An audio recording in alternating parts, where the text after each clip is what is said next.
जौना पार्टी के अपन समाप्ति करे के होए वो तेजस्वी यादव से हाथ मिला ले। वो बिहार में वो अपने समाप्त हो गलन और ओकरा बाद यहाँ से योजना बना के गलन कहला दीदी के राज रहे उनको के समाप्त की दिया। अबीर और गुलाल के साथ यहाँ पर जो है देख सकते हैं कि किस तरीके से यहाँ पर मिठाई जो है वो बांटा जा रहा है।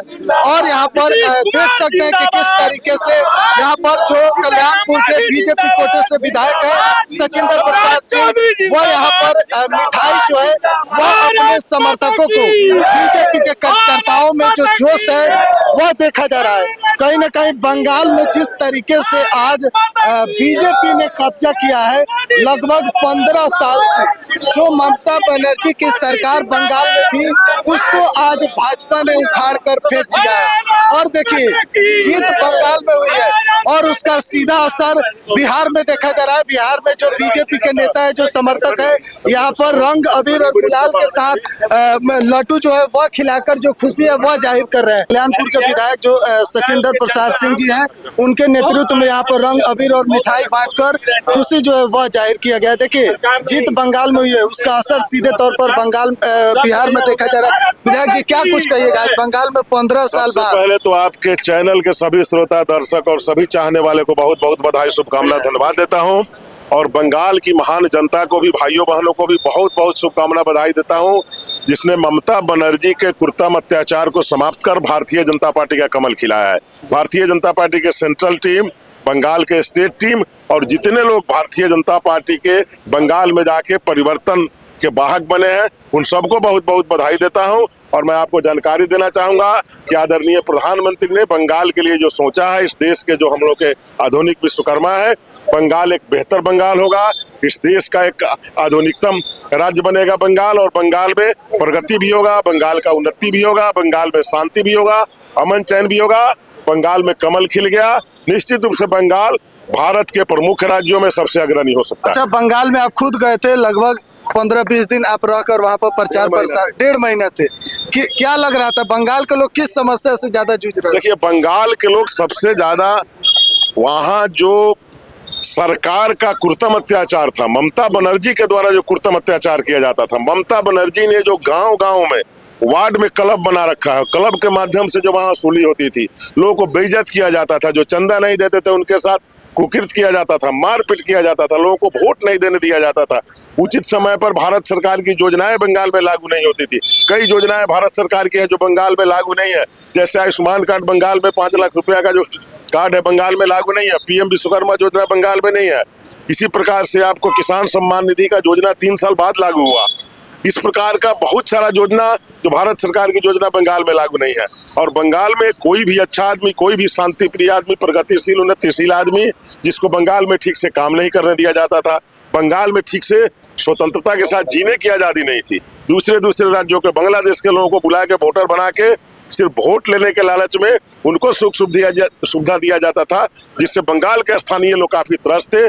और उसी का परिणाम हुआ है कि ममता बनर्जी ने जिस प्रकार का कृत्रिम अत्याचार वहां के लोगों के साथ किया है, लोगों ने उनको हटा के बड़े बहुमत के साथ भारतीय जनता पार्टी का कमल खिलाया है, भारतीय जनता पार्टी का वहां राज स्थापित किया है।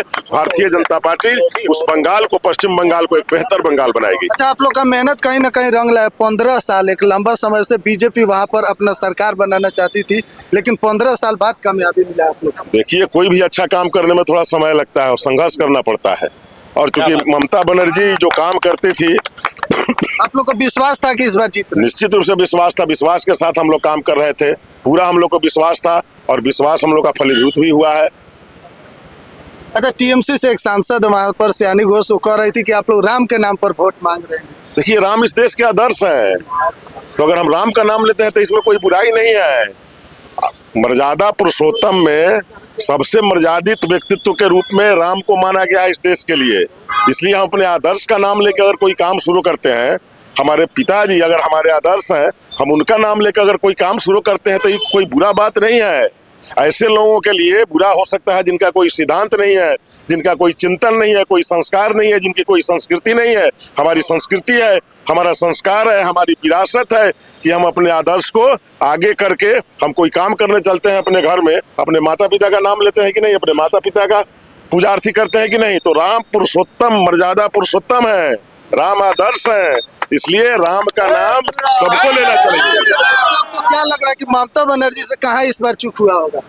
ममता बनर्जी से कहाँ चूक हुआ? आपको तो मैं बताया कि ममता बनर्जी तो एकदम वहाँ लगता था कि ये अंग्रेज के राज की तरह वहाँ राज स्थापित किए हुए थी। जो अंग्रेज के समय में जो लोगों को दिक्कत होती थी उस प्रकार से ममता बनर्जी अब समझ सकते हैं। जिस बंगाल ने हमको जनगण मन अधिनायक दिया, जिस बंगाल ने हमको सत्यमेव जयते दिया, भारत माता की जय दिया, जिस बंगाल ने सुजलाम सुफलाम मलयज शीतलाम हमको दिया, जिस बंगाल ने तुम हमें खून दो मैं तुम्हें आजादी दूंगा ऐसा नारा दिया, उस बंगाल में दीदी बोलती थी जय बांग्ला बोलो नहीं तो बंगाल में नहीं रहने देंगे। मतलब बंगाल को, पश्चिम बंगाल को बांग्लादेश में मिलाने का उनका जो कुचक्र था, उनकी जो प्रवृत्ति थी, उस प्रवृत्ति को वहां के लोगों ने समाप्त किया है। और जिस बंगाल से भारतीय जनता पार्टी शुरू हुई थी, श्यामा प्रसाद मुखर्जी बंगाल के रहने वाले थे, कलकत्ता के रहने वाले थे। जो सिद्धांत आज इस देश के 22 राज्यों में स्थापित है, जो दुनिया की सबसे बड़ी राजनीतिक पार्टी भारतीय जनता पार्टी बनी हुई है। देश के सत्ता में 12 वर्षों से लगातार नरेंद्र मोदी काम कर रहे हैं और इसके पहले भी आदरणीय अटल बिहारी वाजपेयी जी इस देश की सत्ता में काम किए। जिस सिद्धांत को बंगाल ने स्थापित किया, श्यामा प्रसाद मुखर्जी ने स्थापित किया, श्यामा प्रसाद की धरती भी रो रही थी, कलप रही थी कि वो सिद्धांत मेरे यहाँ भी स्थापित होना चाहिए। और बंगाल के लोगों ने श्यामा प्रसाद मुखर्जी का जो चिंतन था उसको स्वीकार करते हुए भारतीय जनता पार्टी को भी वहां स्थापित किया।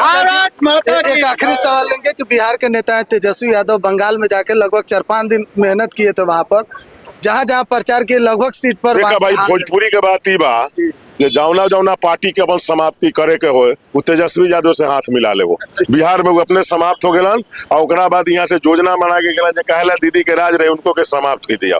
बंगाल में जब उनका पदार्पण भेल नु तो हमनी के लोग कहे लागल जी कहलाल बात, हमनी कहने जे बिहार में अपना आपके समाप्त करके ना कबीरा खड़ा बाजार में लिए लुकारी यहाँ था, जो घर जा रहे अपना चले हमारे साथ।